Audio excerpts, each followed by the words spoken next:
తిరిగి BCN news కి స్వాగతం. ప్రేమించాననే పేరుతో ఉన్మాదంగా మారి యువతిపై ఓ వ్యక్తి పెట్రోల్ పోసి నిప్పంటించిన దారుణ సంఘటన నంద్యాల జిల్లా నందికొట్కూరు పట్టణంలో చోటు చేసుకుంది.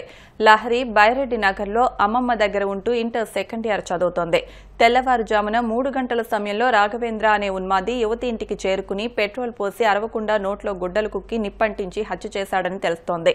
ఈ ఘటనకు సంబంధించి పూర్తి వివరాలు తెలియరావాల్సి ఉంది. జిల్లా ఎస్పీ ఆదిరాజ్ సింగ్ రాణా, ఆత్మకూరు డీఎస్పీ రామాంజీ నాయక్ సంఘటనా స్థలానికి చేరుకుని పరిస్థితిని పరిశీలించారు. తిరుమల శ్రీ వెంకటేశ్వర స్వామిని ఏపీ ఎక్సైజ్ శాఖ మంత్రి కొల్లు రవీంద్ర దర్శించుకున్నారు. ఉదయం వీఐపీ విరామ సమయంలో స్వామివారి సేవలో పాల్గొని మొక్కులు చెల్లించుకున్నారు. దర్శనానంతరం రంగనాయకుల మండపంలో వేద పండితులు వేద ఆశీర్వచనం అందించగా ఆలయ అధికారులు శ్రీవారి తీర్థ ప్రసాదాలు అందజేసి పట్టువస్త్రంతో సత్కరించారు. ఆలయం వెలుపల ఎక్సైజ్ శాఖ మంత్రి కొల్లు రవీంద్ర మీడియాతో మాట్లాడుతూ శ్రీ వెంకటేశ్వర స్వామి ఆశీర్వాదం సుభిక్షంగా ఉండాలని కోరుకున్నట్లు తెలిపారు. ప్రభుత్వ విద్యా సంస్థల్లో పేరెంట్స్ సమావేశాలు ఏర్పాటు చేయడం శుభ పరిణామని అన్నారు.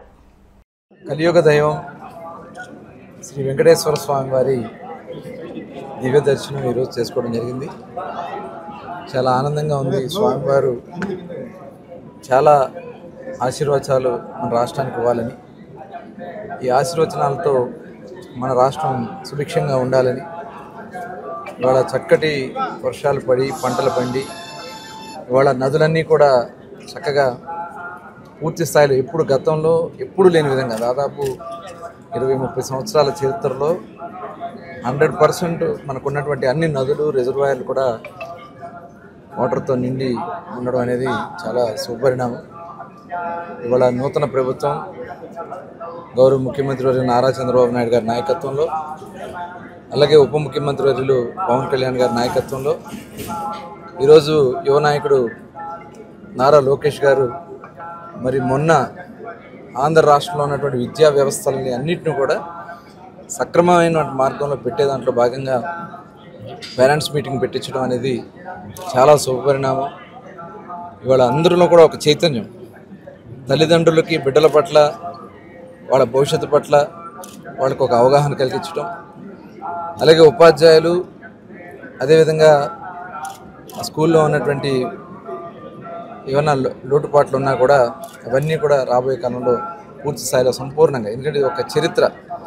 దాదాపు 30,000 పైన స్కూల్స్లో ఒకే రోజు ఒకే సమయంలో పేరెంట్స్ మీటింగ్స్ పెట్టడం అనేది చరిత్ర. తప్పకుండా మరి మంచి భవిష్యత్తు ఆంధ్ర రాష్ట్రానికి రాబోతూ ఉంది. అనేక పరిశ్రమలు రాబోతూ ఉన్నాయి. ఆ పరిశ్రమల్లో ఎంప్లాయ్మెంట్ రావడానికి ఎన్నో అవకాశాలు ఉన్నాయి. ఆ స్వామివారి ఆశీర్వాదాలు కూడా ఆంధ్ర రాష్ట్రంలో ఉండాలని చెప్పి మనస్ఫూర్తిగా కోరుకుంటున్నాను. ఆర్టీసీ బస్ అదుపు తప్పి పొలాల్లోకి దూసుకెళ్లింది. ఈ ఘటన తెలంగాణ రాష్ట్రం రంగారెడ్డి జిల్లాలో చోటు చేసుకుంది. మాడ్గుల మండలంలో చారకొండ నుంచి ఈర్విన్ గ్రామానికి సోమవారం ఉదయం 100 మందికి పైగా విద్యార్థులతో వెళ్తున్న ఆర్టీసీ బస్ అదుపు తప్పి పొలాల్లోకి దూసుకెళ్లింది. అయితే ఈ ప్రమాదంలో విద్యార్థులు స్వల్ప గాయాలతో బయటపడ్డారు. పెద్ద ప్రమాదం తప్పడంతో అధికారులు ఊపిరి పీల్చుకున్నారు. ఈ ఘటనపై కేసు నమోదు చేసుకున్న పోలీసులు దర్యాప్తు చేపట్టారు. అనకాపల్లి ఎస్పీ ఉత్తర్వుల మేరకు అల్లూరు ఏజెన్సీ నుంచి మైదాన ప్రాంతాలకు నడకదారుల ద్వారా గంజాయిని అక్రమ రవాణా చేసే మార్గాలపై డ్రోన్స్ ద్వారా సర్వే చేసి నిఘా పెంచుతున్నారు. దానిలో భాగంగా మాడుగుల మండలం రాసంపేట, తాడివలస, కృష్ణంపాలెం ప్రాంతాల్లో సోమవారం మాడుగుల ఎస్ఐ ఆధ్వర్యంలో డ్రోన్ సర్వే నిర్వహించారు. గంజాయి అక్రమ రవాణాలను పూర్తిగా అరికట్టడంతో పాటు గంజాయి సాగును కూడా ధ్వంసం చేస్తామన్నారు. తెలంగాణ తల్లిని చూస్తే తన తల్లి స్ఫూరిస్తోందని సీఎం రేవంత్ రెడ్డి పేర్కొన్నారు. సచివాలయ ప్రాంగణంలో వేద పండితుల మంత్రోచ్చరణలతో వేలాదిగా తల్లి వచ్చిన ప్రజల సమక్షంలో సీఎం రేవంత్ రెడ్డి తెలంగాణ తల్లి విగ్రహాన్ని ఆవిష్కరించారు. ఈ సందర్భంగా ఆయన మాట్లాడుతూ గత 10 సంవత్సరాలు తెలంగాణ తల్లి వివక్షకు గురైందని అన్నారు. తెలంగాణ తల్లిని చూసినప్పుడు చిన్నప్పుడు తన తల్లి ఏ విధంగా ఉండేదో కళ్లకు కట్టినట్టుందని పేర్కొన్నారు.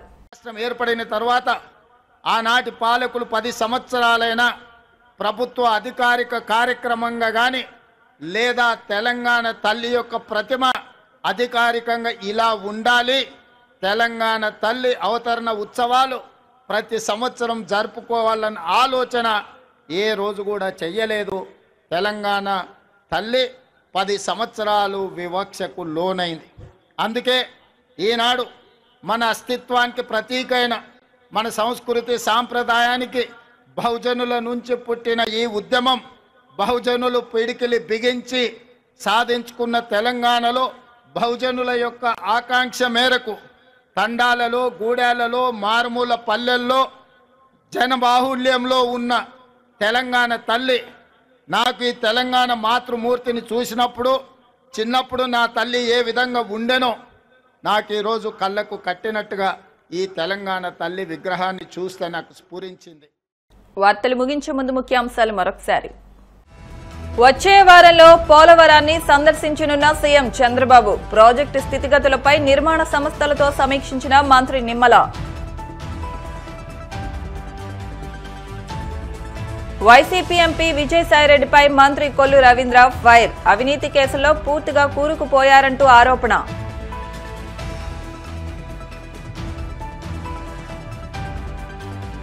ఎస్సీ వర్గీకరణ కేంద్ర రాష్ట్ర ప్రభుత్వాల కుట్రే. మాలలంతా ఐక్యంగా ఉండాలన్న మాజీ ఎంపీ జీవీ హర్షకుమార్. తెలంగాణ తల్లి విగ్రహాన్ని ఆవిష్కరించిన సీఎం రేవంత్ రెడ్డి. వేద పండితుల మంత్రోచ్చరణ మధ్య సచివాలయ ప్రాంగణంలో ఏర్పాటు. ఈ వార్తలు ఇంతటితో సమాప్తం.